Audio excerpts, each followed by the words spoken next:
نماز میں جو چیزیں واجب ہیں ان میں سے کوئی ایک بھولے سے چھوٹ گئی ہے لیکن اس پہ سجدہ سہو نہیں کیا، سجدہ سہو نہیں کیا تو پھر بھی نماز کیا ہوگی؟ ادا نہیں ہوگی۔ یعنی اب جو چیزیں نماز میں واجب تھی ان میں سے کوئی ایک بھولے سے چھوٹ تو گئی ہے لیکن اس پہ سجدہ صاحب نہیں کیا تو تب بھی نماز نہیں ہوگی۔ اب انشاءاللہ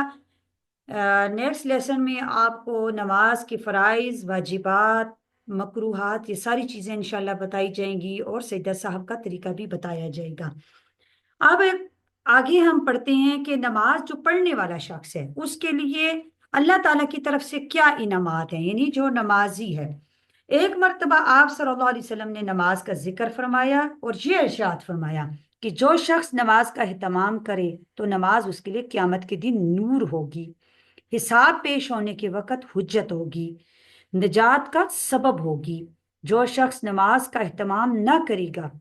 اس کے لیے قیامت کے دن نہ نور ہوگا، نہ اس کے پاس کوئی حجت ہوگی، نہ نجات کا کوئی ذریعہ ہوگا۔ اس کا حشر فرعون، حامان، ابی بن خلف کے ساتھ ہوگا۔ ایک حدیث میں آیا ہے کہ جو شخص نماز کا اہتمام کرتا ہے اللہ جل شانہ 5 طرح سے اس کا اعزاز فرماتے ہیں۔ ایک یہ کہ اس کے اوپر سے رزق کی تنگی ہٹا دی جاتی ہے۔ آج ہمارا رونا ہی کیا ہے؟ ہمارا رزق کم ہے، ہمارے رزق میں برکت نہیں ہے، ہماری نمازیں ہی ٹھیک نہیں، ہم نماز ہی ادا نہیں کرتے تو رزق میں کیسے برکت آئے گی؟ نمبر 2 یہ کہ عذاب قبر ہٹا دیا جاتا ہے۔ نمبر 3 یہ کہ قیامت کو دن اس کے نامہ اعمال دائیں ہاتھ میں دیے جائیں گے، اور قرآن میں بھی اس کا ذکر ہے کہ جن لوگوں کے اللہ تعالیٰ نامہ اعمال دائیں ہاتھ میں دیں گے وہ دوسرے لوگوں کو خوش ہوتے ہوئے دکھاتے پھریں گے اور کہیں گے کہ یہ دیکھو کہ میرے نامہ اعمال میرے دائیں ہاتھ میں دیے گئے ہیں۔ اور نمبر 4 یہ کہ پل صراط سے بجلی کی طرح گزر جائیں گے جو لوگ نمازی ہوں گے۔ نمبر 5 یہ کہ حساب سے محفوظ رہیں گے۔ اب جو شخص نماز میں سستی کرتا ہے اس کو 15 طریقے سے عذاب ہوتا ہے۔ 5 طرح سے اس کو دنیا میں عذاب ہوتا ہے، 3 طرح سے موت کے وقت ہوتا ہے، اور 3 طرح سے قبر میں ہوتا ہے، اور 3 طرح سے قبر سے نکلنے کے بعد ہوتا ہے۔ دنیا کے 5 عذاب تو یہ ہیں کہ اس کی زندگی میں برکت نہیں رہتی۔ آج دیکھیے ہماری زندگیوں میں برکت ہی نہیں، نہ وقت میں برکت نہ زندگی میں برکت۔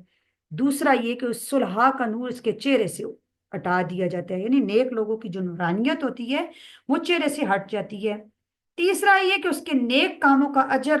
ہٹا دیا جاتا ہے، نیک کام وہ کرتا ہے لیکن اس پر اس کو اجر نہیں دیا جاتا۔ چوتھا یہ کہ اس کی دعائیں قبول نہیں ہوتی۔ ہمارا سب سے رونا کیا ہے؟ ہماری دعائیں قبول نہیں ہو رہی،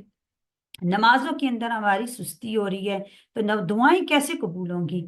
پانچواں یہ کہ نیک بندوں کی دعاؤں میں اس کا استحقاق نہیں رہتا۔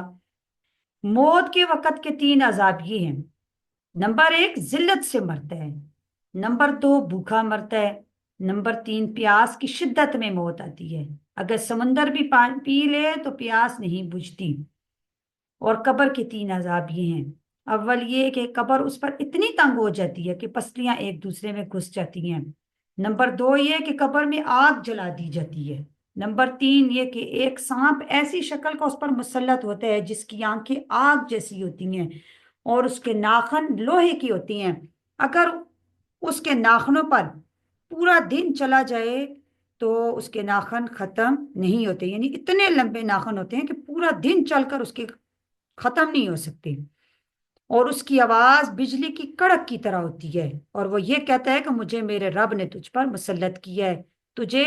صبح کی نماز ضائع کرنے کی وجہ سے آفتاب نکلنے تک ماروں، آفتاب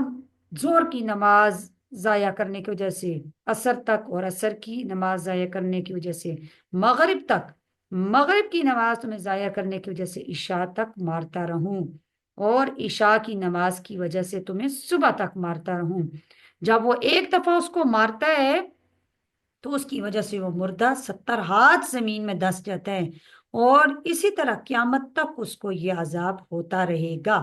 قبر سے نکلنے کے بعد 3 عذاب یہ ہیں۔ ایک اس سے سختی سے حساب لیا جائے گا، دوسرا اللہ جل شانہ کا اس پر غصہ ہوگا، تیسرا اس کو جہنم میں ڈالا جائے گا۔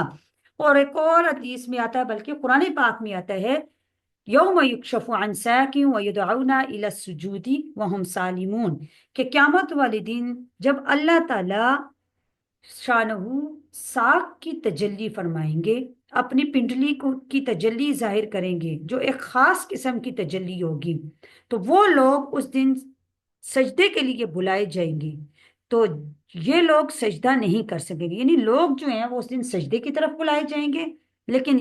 جو لوگ دنیا میں سجدہ نہیں کرتے تھے اللہ کے آگے، وہ لوگ سجدہ نہیں کر سکیں گے۔ خاشعتاً ابصارہم ترہقہم ذلہ، ان کی آنکھیں شرم کے مارے جھکی ہوں گی، ان پر ذلت ہوگی، رسوائی ہوگی۔ اور یہ لوگ دنیا میں سجدے کی طرف بلائے جاتے تھے، یہ صحیح سالم اور تندرست تھے نا، تو انہوں نے سجدہ نہیں کیا، تو قیامت والے دن یہ سجدہ کرنے پر قدرت نہیں ہوگی، ان کو سجدہ کرنا چاہیں گے لیکن یہ سجدہ نہیں کر سکیں گے۔ تو دیکھیں وہاں پہ سارے عالم کے لوگ ہوں گے، حضرت آدم علیہ السلام سے لے کر امت محمدیہ کے آخری بندے تک، تو کتنی شرمندگی کا سامنا کرنا پڑے گا کہ جو شخص دنیا میں نماز نہیں پڑھا کرتا تھا وہ اللہ کو سجدہ قیامت والے دن نہیں کر سکے گا۔ اور آپ صلی اللہ علیہ وسلم نے فرمایا کہ سراسر ظلم ہے، کفر ہے، نفاق ہے اس شخص کا فعل جو اللہ کے منادی یعنی مؤذن کی آواز سنی اور نماز کو نہ جائے، یعنی منافق ہے وہ شخص، نفاق ہے اس شخص کا فعل، یعنی منافق ہے، ظاہری سی بات ہے کہ وہ شخص منافق ہے کہ جب اس کو اذان کی آواز آتی ہے تو وہ نماز کی طرف نہیں جاتا۔ اب دیکھیں نماز کے جو اذان کے جو الفاظ ہیں وہ ان میں کیا کہا جاتا ہے، حی علی الصلاح او کامیابی کی طرف، او نماز کی طرف، حی علی الفلاح او کامیابی کی طرف، او بھلائی کی طرف۔ اب ایک شخص آپ کو بھلائی کی طرف، سیدھے رستے کی طرف بلا رہا ہے، تو جب آپ اس کے بلانے سے اس طرف نہیں جائیں گے تو پھر یہ ہمارے لیے کتنی بڑی جو ہے قیامت والے دن یہی چیز ہمارے لیے شرمندگی کا باعث بن جائے گی کہ جب قیامت والے دن اللہ تعالیٰ کہیں گے سارے میرے آگے سجدہ کرو تو وہ لوگ سجدہ نہیں کر سکیں گے۔ اب ہماری نمازیں آج کیسی ہیں؟ خشوع اور خضوع نہیں ہے ہماری نمازوں میں۔ قرآن میں آتا ہے وَاسْتَعِینُوا بِالصَّبْرِ وَالصَّلَاةِ وَإِنَّهَا لَكَبِیرَةٌ إِلَّا عَلَى الْخَاشِعِینَ، کہ نماز جو ہے بھاری ہے مگر ان لوگوں پر بھاری نہیں جن کے اندر خوف خدا ہے، خاشعین جو ہیں۔ اب جو اللہ سے ڈرنے والے ہیں اس کی نماز بھی صحیح ہوگی، جس کے اندر اللہ کا خوف ہے اس کی نماز میں خشوع اور خضوع ہوگا، اس کو نماز مشکل نہیں لگے گی۔ جس کے اندر یہ خوف ہوگا کہ میں نے اللہ کے سامنے پیش ہونا ہے، میں نے اللہ کے سامنے حساب و کتاب دینا ہے۔ تو صحابہ کی نمازیں کیسی تھی، آج ہماری نمازیں کیسی ہیں؟ حضرت ابو طلحہ جو تھے وہ ایک صحابی تھے، ایک مرتبہ اپنی باغ میں نماز پڑھ رہے تھے اور ایک پرندہ ان کے باغ میں اندر گھس آیا، باہر جانے کا اس پرندے کو راستہ نہیں مل رہا تھا، باغ کیونکہ بہت زیادہ گنجان تھا، تو اچانک ان کی نماز پڑھتے پڑھتے اس پرندے پر نگاہ پڑی، اس منظر کی وجہ سے ادھر خیال لگ گیا، پرندے کو دیکھنے لگے، نگاہ اس پرندے کے ساتھ ہی پھرتی رہی، اچانک خیال آیا کہ کون سی رکعت ہے نماز کی، میں تو نماز پڑھ رہا تھا بھول کے، تو اور یہ جو مصیبت تھی اس باغ کی وجہ سے پیش آئی کہ نماز میں مجھ سے بھول ہوگی، فوراً نبی صلی اللہ علیہ وسلم کی خدمت میں حاضر ہوئے، پورا قصہ ذکر کر کے درخواست کی کہ اے اللہ کے رسول میں اس باغ کی وجہ سے نماز میں مجھ سے بھول ہو گئی ہے، تو اس لیے میں اس کو اللہ کے راستے میں دیتا ہوں، آپ جہاں چاہیں جدھر آپ کا دل چاہے آپ اس باغ کو صرف کر دیں، یعنی خرچ کر دیں۔